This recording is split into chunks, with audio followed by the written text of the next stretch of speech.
we start on our notes, I want to talk just a little bit, kind of refresh, because it's been a few days, and then we're going to need a little background knowledge before we do today's portion. So if I gave you a problem, let's say negative 12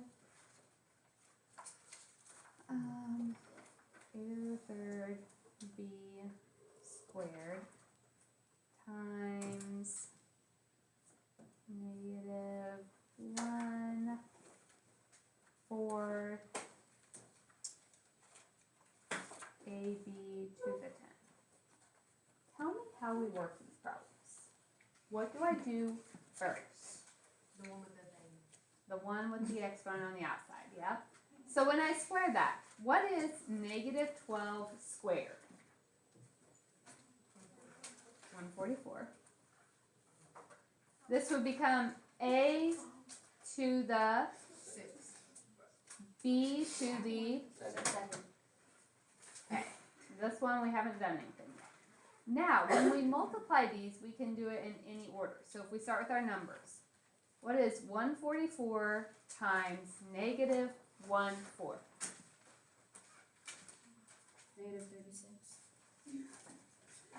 Okay, a to the 6th times a. What do you do with those exponents? Add 7, a to the 7. B to the 3rd times b to the 10th, b to the 12th. And that would be our final answer. Are you guys okay with that problem? Let's do another review problem. If I said negative 5 x squared y to the 3rd z to the 3rd minus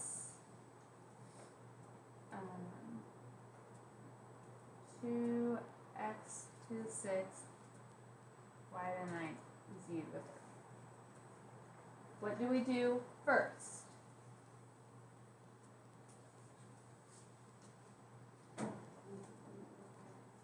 Do that third power. Remember, when you're doing these on your calculator, you put the negative 5 in parentheses and the cube on the outside.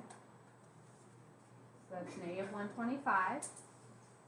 X to the 6th, y to the z to the.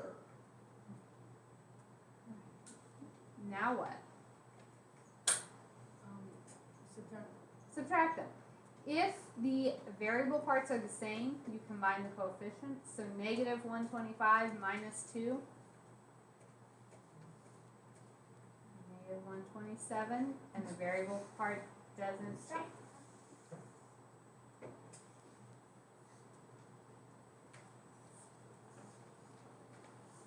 So that kind of hit everything. When we have exponents on the outside, the power to a power, we multiply.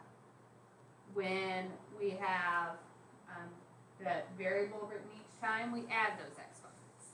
And when we are adding and subtracting, the variable part doesn't change, just the coefficient. Are there questions on that? Okay. Second thing, you need to write this down. So on your notes handout that you're looking at, you notice there's some shapes. There's a column that has like geometric applications. You might write down some formulas there. So some of the shapes that we are going to be talking about today.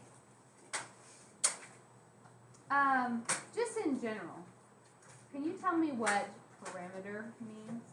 The outline. Mm-hmm. So it's the outside. How do we find it then? What do we have to do? Add all those sides together. So anytime you want the perimeter, you add all the sides. So you guys need to be writing this down. You can put it in the margin on that page.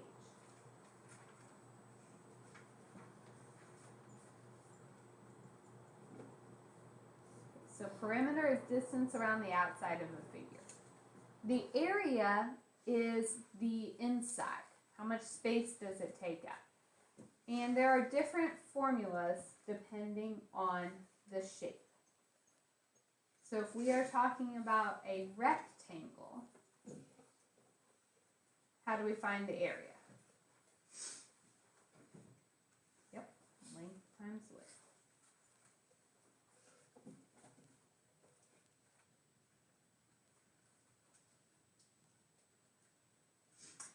If we have a triangle, how do we find the area? It is 1/2 base times height. Essentially, it's half of a rectangle, so that's where the half comes in.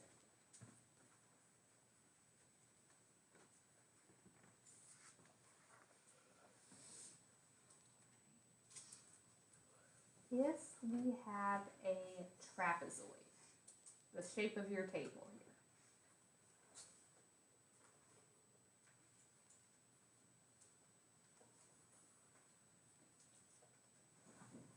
okay, the formula for area of a trapezoid is a little bit different. It's 1/2, then in parentheses, it's the first base plus the second base times the height. So in other words, in this trapezoid, this is considered the first base, this is the second base, and the height is how tall your trapezoid is. So that formula is a little bit different, a few more pieces into it.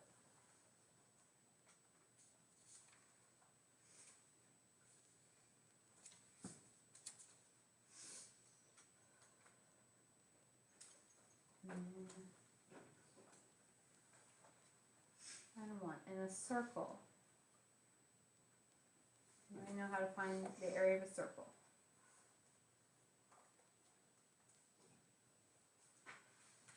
It is pi, which is a button on our calculator. We'll just keep the pi on our answers, times the radius squared. Radius is the distance from the center to the edge of a circle.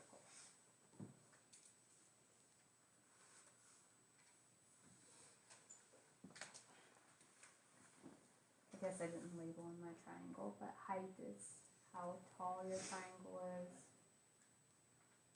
Your base is that.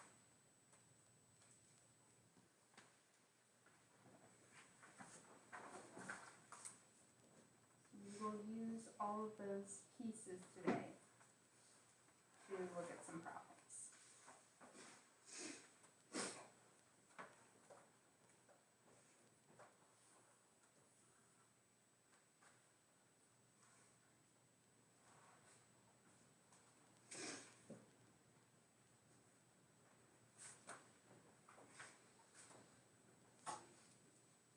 Does everybody have that written?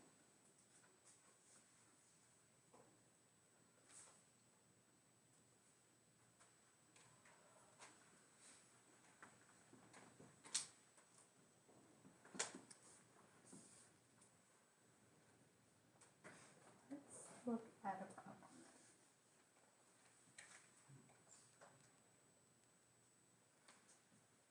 So, we want to find the perimeter and the area of these.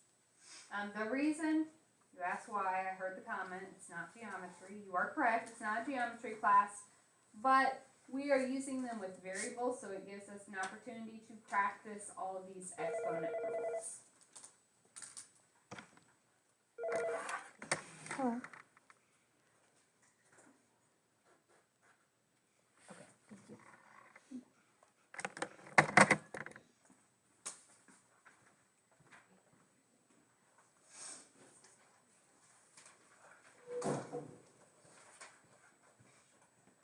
Okay, so first step, I want the perimeter.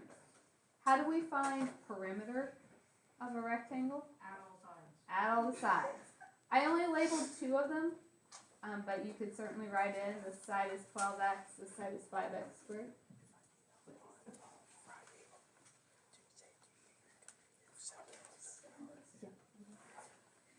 So, if we add those up, we could write this plus this plus this plus this. The other option, we have 2 of these sides, right? And 2 of these. So I could say 2 times the 12x plus 2 times the 5x.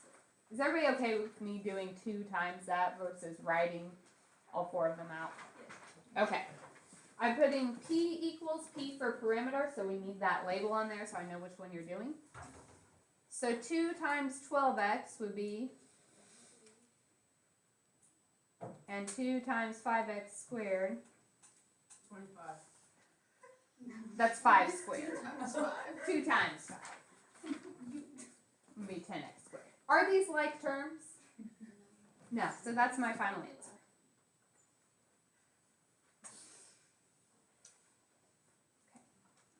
Area of a rectangle is just length times width. So we have a 12x times a 5x squared. So if we multiply 12 times 5, they give me 60. What's x times x squared?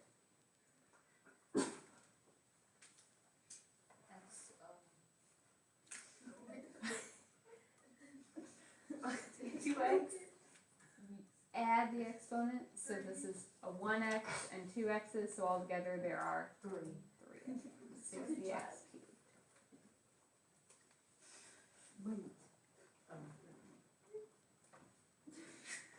I was confused.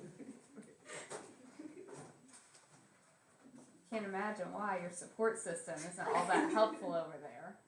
We were telling. Why weren't you answering the question? At least I'm doing. We said 3 Yeah, one person in the class is participating. Thank you. You know what? Next door neighbors. Well, you don't like chocolate. I was going to give you a piece of chocolate, but you don't like chocolate, do you? Okay, so I thought that counts because you got me.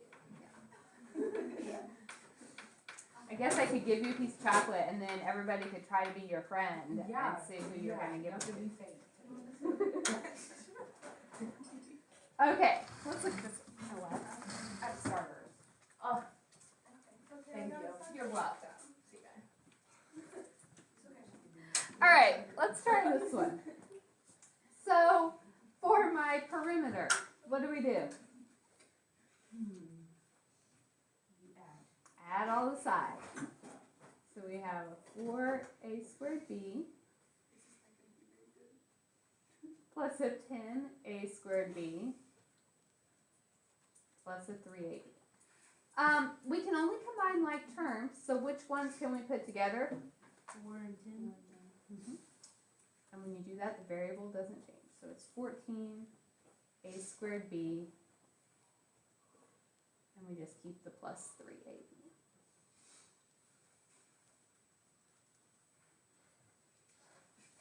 All right. Area is 1/2 times the base, or the bottom of this, which would be times the height. So the vertical distance, which is 4a squared b. Okay, so the numbers we can multiply in any order. So we have 1/2 times 3 times 4. 6. Mm-hmm. Variables. A times a squared. A to the 3rd. Mm-hmm. And b times b. 1, 2, 2.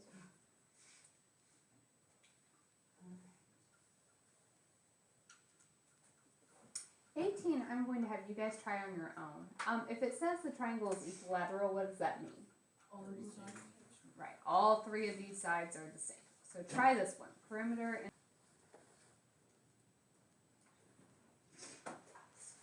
perimeter, we have to add all the sides, you could either write it all out or realize we have 3 sides that are the same because it's equilateral. So you could just take it times 3. So 3 times 20 gives us 60 into the third into the fifth.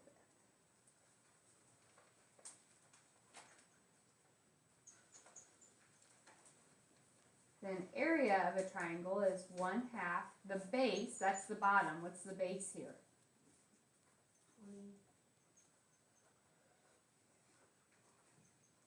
And the height was what this dashed line is telling us, how tall our triangle was. So 4m into the fifth. So 1/2 times 20 times 4, 40.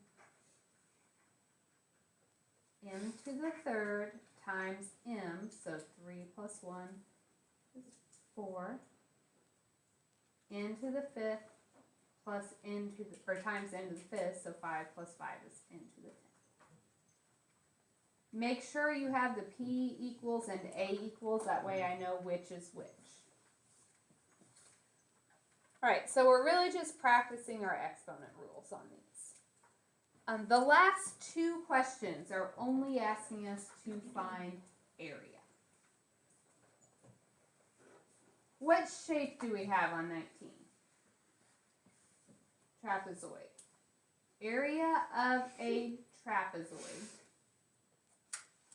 is 1/2.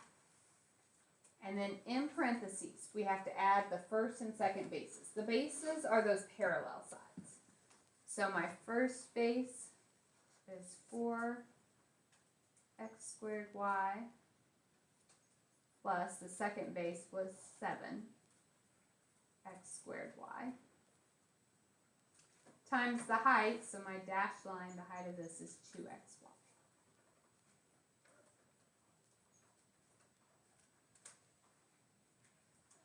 Okay. Different things we could do first. Let's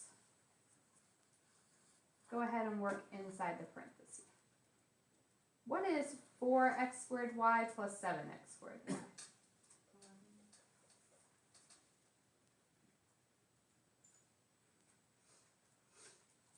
So then we just multiply 1/2 times 11 times 2.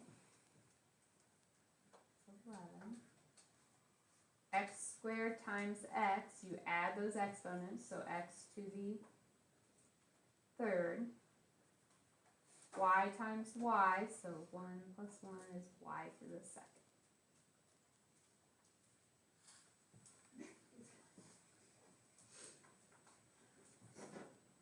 So we've started inside our parentheses, simplified there, and then we multiplied.